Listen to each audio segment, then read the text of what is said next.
2020 was a year unlike any other, to put it lightly, and its effects will assuredly still be felt in 2021. That's particularly true when it comes to what and how people eat. From boxed wine to ghost restaurants, expect to see these food trends gain popularity in 2021.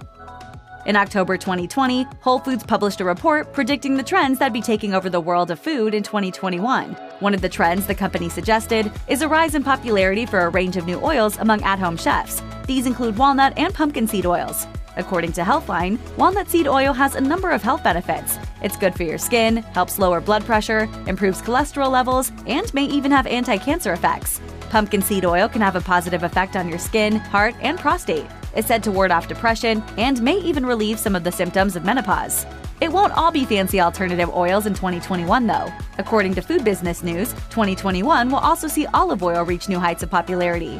Food trend forecaster Elizabeth Moscow said allinolid, a component in olive oil with anti-hypertensive and anti-inflammatory properties, as well as tyrosol, a compound that protects against neurodegenerative diseases, are particularly attractive to health-conscious eaters.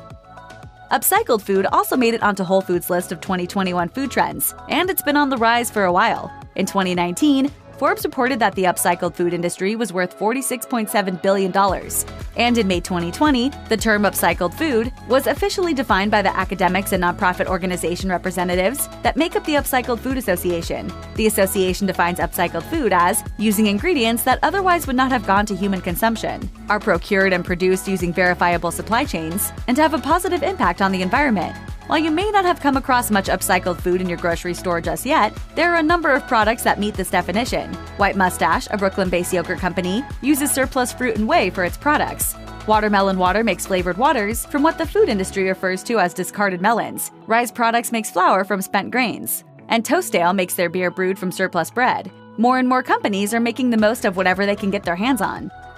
Hard kombucha is fermented tea that, unlike regular kombucha, has a significant alcohol content. Kombucha has become one of the trendiest drinks over the last few years, thanks in part to its perceived health effects. So it was inevitable that there'd be an alcoholic version of a drink as popular as kombucha, and 2020 saw alcoholic kombucha hit the scene big. How's business? Can't make enough. Can't make enough? Yeah. Really? Yeah.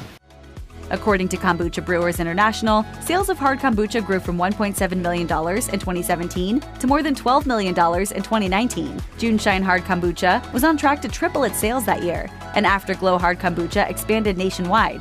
The trend is so clear, beer brewers are worried. Bart Watson, chief economist for the Brewers Association, told Kombucha Brewers International, "If people are drinking more of one thing, they're drinking less of another. You're not going to add to the drinking, you're just going to have to take from someone." The Guardian reports that a 2019 study suggested that by 2040, 60% of meat consumed by people will be either, quote, grown in vats or replaced by plant-based products that look and taste like meat.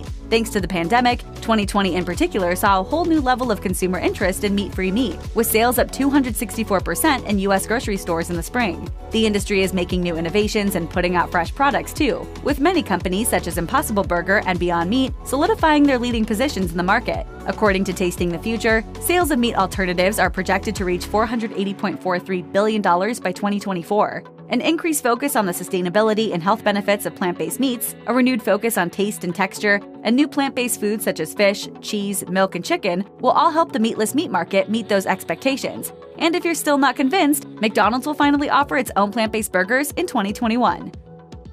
Between plant-based burgers, consumers increasingly find themselves turning to what, in 2020, Entrepreneur called the sustainable snack of the future. Jerky has always been a hugely popular snack food. It's tough, hearty, non-perishable, and it's packed full of protein. But as the plant-based food market has grown, so too has the public's hunger for a healthier, more environmentally friendly alternative. Food startups are experimenting with a range of protein alternatives, including mushrooms and soybeans, with one of them, Leaf Jerky, using recycled packaging too. Upton's Naturals is launching a wheat protein jerky, while another brand, Savory Wild, is infusing its mushroom jerky with flavors such as sweet balsamic and golden fig, roasted garlic and black pepper, and ginger and Korean chili. This stuff is far fancier than your average store-bought beef jerky.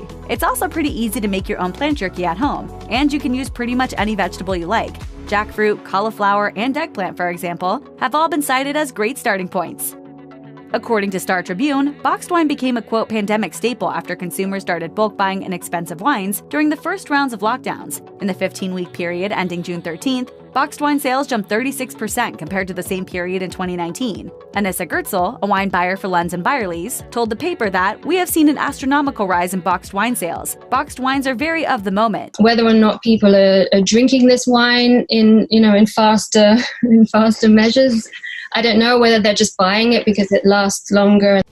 And it sure looks like this trend will carry on into the new year. That's partially thanks to the fact that boxed wines have risen in quality, thanks to improving growing and winemaking techniques, as well as an increase in wine imports. And these same companies are marketing to young people for the first time ever. Guy Willenbacher, of Blue Ventures Wine Marketing, told Star Tribune, instead of being a badge of poor taste, boxed wine has even become a popular quarantine prop for Instagram photos. Now that the stigma has vanished, the quality has improved, and whole new demographics have emerged, it's becoming increasingly clear that, far from being a flash-in-the-pan pandemic fad, boxed wine really is here to stay.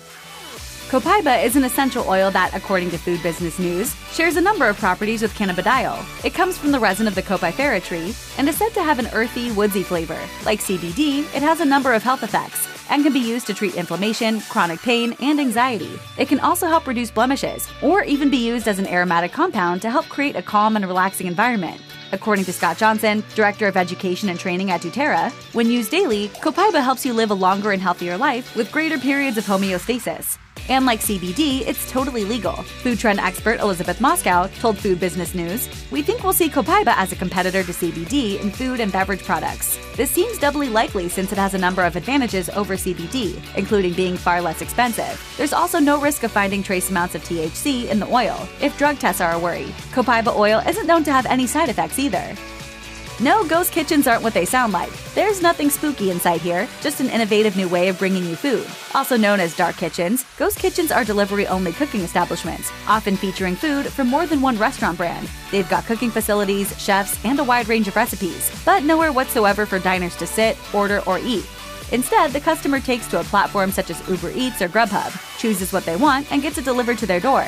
And because they make use of a range of brands and styles, customers can get a mix of cuisines in one order.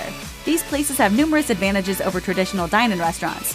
For one, they're cheap and easy to set up, since you don't need to build a brick-and-mortar restaurant. All you need is a kitchen. They're also low risk, with less overhead and fewer permits and inspections, plus likely lower rent payments. With a tragic number of independent restaurants having to shut down as a result of the COVID-19 pandemic, there's every chance many will reopen as ghost kitchens in the year to come. One other way customers have coped in the changing landscape of the pandemic is buying meal kits. You've probably seen them advertised. It's a box full of ingredients and instructions for particular recipes, which are left to the customer to cook. Some companies offer subscription services, while others are available as one-offs. Meal kits have become more popular in the COVID-19 pandemic. According to Brian Irwin, VP of Marketing for the meal kit service Home Chef, sales have increased materially since the start of the pandemic and have remained high week after week. We have had greater sales both from existing customers as well as new customers. Customers continue to buy more meals per delivery and order more often. Meanwhile, companies such as HelloFresh have seen their revenues increase by upwards of 50% in 2020 and are continuing to pour money into technology, infrastructure, and marketing with the aim of enticing newer customers into the fold. It's yet to be seen whether this growth will continue at such a pace once the pandemic comes to an end. But with meal kit companies becoming more steadfast in their efforts to seize the market, as well as top restaurants offering meal kits as takeout alternatives, it seems likely we'll be seeing these become even more commonplace.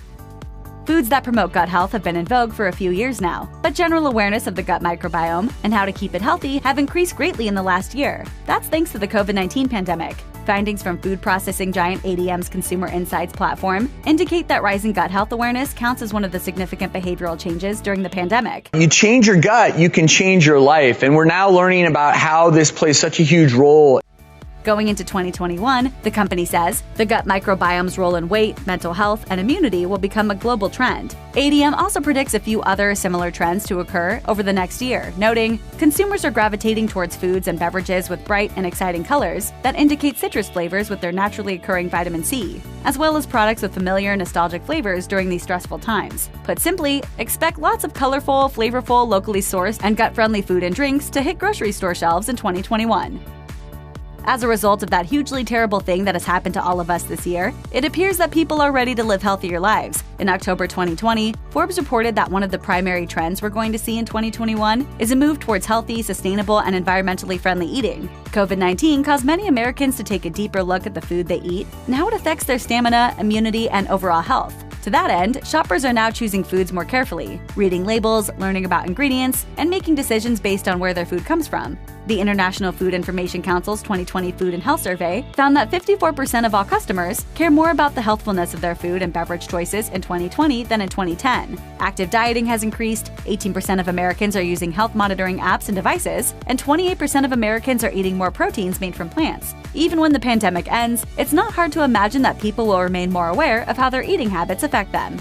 Check out one of our newest videos right here. Plus, even more MASH videos about food trends are coming soon. Subscribe to our YouTube channel and hit the bell so you don't miss a single one.